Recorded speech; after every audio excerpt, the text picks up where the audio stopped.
Hi everyone, it's James here. Welcome back to Squeeze Fan TV, the world's only daily Squeeze vlog.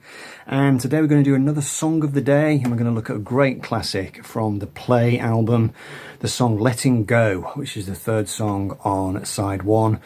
I first heard Squeeze do this before the album came out, I think. They were previewing several songs from Play on the tour they were doing, would have been back in the 90s, very early 90s. And this very slow, painfully slow, emotional song, I've got very clear memories of it. And it's funny, the song seemed like a bit of a downer in some ways. I remember the audience at one show in Leeds, I think it was, looking quite doleful, really, listening to Glenn sing this song. I think it's a song that bears repeated listening. It's it's a song about love gone wrong, or love that has basically died a death, and it's just a guy, observing his daily routine and just making some observations to himself about how love has gone. And he's trying to pretend, he's trying to, well, not just him, I think the idea is that both of them in the marriage or in the relationship are both trying to pretend or cling on to something that's no longer there.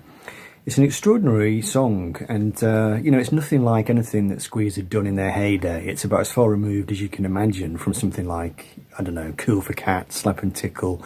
Just a great example, really, of how they evolved massively, I think, during this period. And, as they artistically bloomed, their commercial success just continued to go down. And I think Glenn made a remark, might have been in Song by Song, or maybe in some other interview at the time, saying it was so frustrating as we watched the quality of our records improving just as our sales were going in the other direction. So quite frustrating. Musically, an absolutely wonderful song. Years ago, I remember trying to work it out on the piano, and I think I downloaded the chords from the internet, and incredibly difficult chord sequence. They're not even recognizable chords, most of them. They sort of slip and slide between different chords. There's extensions on the chords and inversions and diminished and augmented. You can only imagine how the band felt about having to learn it. So I know Chris and Glenn really rate this song. In Song by Song, Chris says, "This is one of the most brilliant songs which Glenn and I have ever written. I can't listen to it without choking up. Glenn's music is so stirring. It was a very difficult song to play live because the chord sequences are very intricate.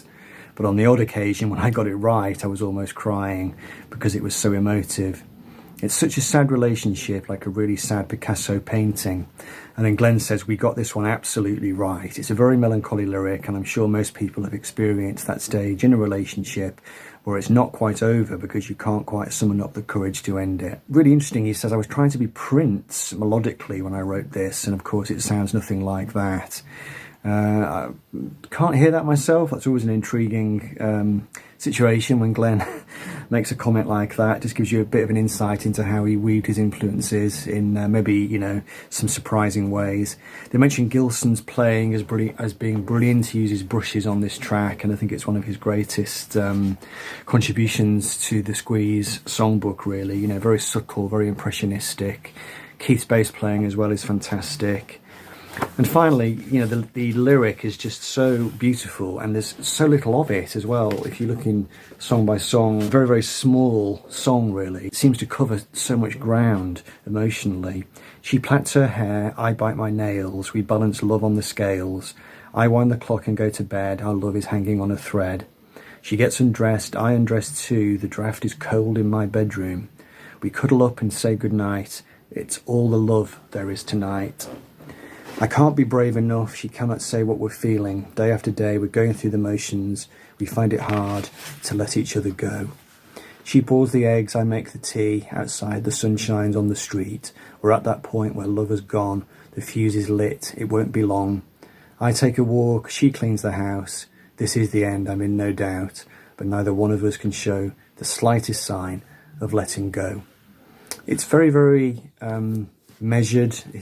It's not overly sentimental. I think Chris absolutely judged it right. It's restrained, but it seems to pack all this emotion, and he uses these very pictorial lyrics, which is obviously a thing that he'd always done. And Glenn just comes up with this absolutely perfect tune. It sounds like something which has had quite a lot of work spent on it. It's, you know, it's not a song that's been tossed off. It really does sound, just really sounds very beautiful. Yet again, a song that's just very much a deep cut. Nobody knows about this one apart from the diehards, but definitely an all-time Squeeze classic. Also, quick mention actually of Steve Naive as well on keyboards. Just some absolutely wonderful sort of organ work on this. It's I'm not sure what kind of keyboard it is, but it's got this very kind of tearful sound. Very, very nice playing from Steve, who was a bit of a kind of, well, never a proper member of Squeeze, but he was quite often on the periphery of their career. I think, in fact, I'm fairly certain on this tour, I saw the Play tour and Steve was in the band, so that's quite interesting.